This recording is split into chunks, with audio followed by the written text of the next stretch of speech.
Hello students, schedule आ चुका है MCC की काउंसलिंग का। NEET UG counselling MBBS BDS BSc nursing 2023 और ये 15% कोटा के लिए जो काउंसलिंग होती है, जिसके अंदर डीम्ड कॉलेजेस आ जाते हैं, एम्स आ जाता है, सेंट्रल यूनिवर्सिटीज़ आ जाती है और जिपमर आ जाता है। इस काउंसलिंग का पूरा शेड्यूल पब्लिश कर दिया गया है आज 3 बजे। तो 15 जुलाई से ये काउंसलिंग शुरू हो रही है और 15 जुलाई से 23 जुलाई तक करीब 12 बजे तक आपके पास ऑप्शंस हैं रजिस्ट्रेशन करने के और पेमेंट करने के। पेमेंट फैसिलिटी बंद हो जाएगी 23 जुलाई ठीक 8 बजे। वही चॉइस फिलिंग खुल जाएगी 17 जुलाई से और क्लोज हो जाएगी 23 जुलाई को। 23 जुलाई को जो चॉइस फिलिंग क्लोज होगी वो सर्वर टाइम, जो एमसीसी का सर्वर है उसके टाइम से क्लोज होगी, इसलिए आप अपने कंट्री के या सिटी के टाइम जोन से बिल्कुल भी डिपेंडेंट मत रहिएगा। चॉइस लॉकिंग करने का ऑप्शन 23 जुलाई को ख़त्म हो जाएगा।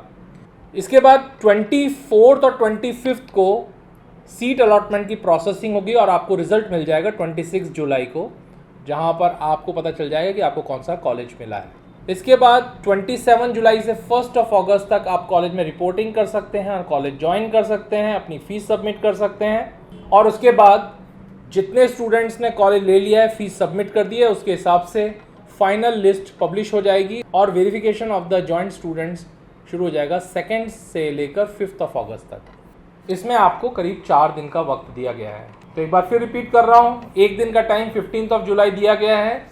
Verification of all the data, tentative seat matrix by the participating institutes. 9 days का टाइम दिया गया है आपको रजिस्ट्रेशन और पेमेंट के लिए। उसके बाद चॉइस फिलिंग के लिए आपको 7 डेज का टाइम दिया गया है। प्रोसेसिंग सीट अलॉटमेंट 2 दिन में हो पाएगी और रिजल्ट पब्लिश होगा 1 दिन के लिए। उसके बाद रिपोर्टिंग और ज्वाइनिंग के लिए 6 डेज का टाइम दिया गया है। और finally verification of joint candidates की जो फाइनल लिस्ट है जो एमसीसी पे पब्लिश होगी, उसके लिए 4 दिन का वक्त दिया गया है। इसके बाद शुरुआत हो जाएगी सेकेंड राउंड की। सेकेंड राउंड की शुरुआत होगी 7 अगस्त से। ठीक उसी तरीके से रजिस्ट्रेशन और पेमेंट करने का ऑप्शन आपके पास खुला होगा 8 दिन के लिए। डेट है 8 से लेकर 15 अगस्त। उसके बाद चॉइस फिलिंग और लॉकिंग करने का ऑप्शन आपके पास 9 to 15 अगस्त होगा। इसके लिए आपको 7 डेज का टाइम दिया गया है। प्रोसेसिंग ऑफ सीट अलॉटमेंट वापस से 2 दिन का टाइम लिया गया है, 16 और 17 अगस्त को। और 18 अगस्त को सेकेंड राउंड की रिज़ल्ट पब्लिश हो जाएगी और 18 अगस्त के बेस पे आप कॉलेज के अंदर रिपोर्ट कर सकते हो और कॉलेज ज्वाइन कर सकते हो। 19 से लेकर 25 अगस्त अपनी फीस सबमिट कर सकते हैं। एंड फाइनली जो फाइनल रिपोर्ट होगी, वेरिफिकेशन होगा ऑफ जॉइंट कैंडिडेट्स, ये डेटा पब्लिश हो जाएगा 26 से लेकर 28 तक। 3 दिन का वक्त ये दिया गया है। तो इस तरीके से ये पूरा शेड्यूल है। इसके बाद 29 को मॉपअप राउंड शुरू हो जाएगा। मॉपअप राउंड 29 से 30 तक आपका वेरिफिकेशन ऑफ टेंटेटिव सीट्स रहेगा मैट्रिक्स के हिसाब से। उसके बाद 29 और 30 को verification of tentative seat matrix by the participating institutes. जो इंस्टीट्यूट्स की सीट्स खाली रह जाएंगी वो सब अपना यहाँ पे रजिस्ट्रेशन कर देंगे।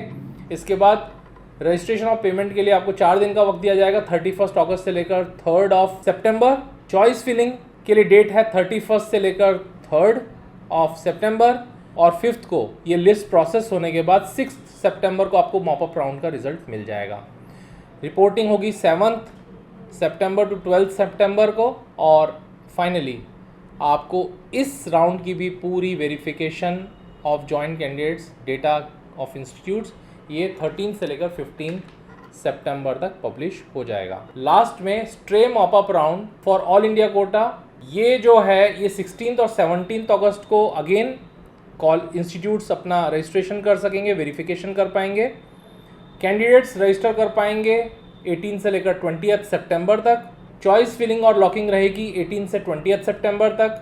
21 और 22 को प्रोसेसिंग ऑफ सीट अलॉटमेंट और 23 को आपको स्ट्रे मॉपअप राउंड का रिजल्ट मिल जाएगा। और आपको रिपोर्टिंग करनी होगी 24 से लेकर 30 सितंबर तक। तो इस प्रकार से चारों राउंड्स ऑल इंडिया कोटा के 30 सितंबर तक पूरे हो जाएंगे। और ये था अपडेट ऑल इंडिया कोटा का की एमसीसी काउंसलिंग का। इस पूरी लिस्ट का पीडीएफ का लिंक मैं नीचे डिस्क्रिप्शन में भी डाल रहा हूँ, आप वहाँ से वीडियो चेक कर सकते हैं। तो ये था अपडेट यूनिसिस ग्लोबल की ऑफिशियल यूट्यूब चैनल से।